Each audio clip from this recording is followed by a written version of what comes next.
Hello, तर हे flower तुम्हाला माहिती का? तर हे फ्लॉवर ना गुलमोहरचं आहे. तर ह्यापासून ना नखं देखील बनवली जातात. तर मी तर ना बऱ्याच दिवसानंतर हे फ्लॉवर ना आमच्यात आलं होतं, तर त्याची नखं बनवली आणि इतकी छान वाटत होती ना, तर नॅचरल नखं वाटत होती. त्यानंतर ना हे नखं ना मी लाडूला दाखवायला गेले, तर मला वाटलं की ही घाबरेल, पण हिने काही घाबरलीच नाही. त्यानंतर हिला देखील ना काहीतरी भारी वाटायला लागलं आणि म्हणायला लागली की मला देखील लाव. तर तिला देखील ना मी नखं लावून दिले.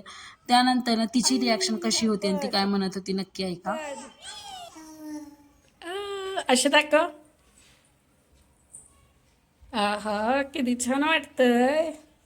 तुला नका आले तेवढी मोठी. असे तर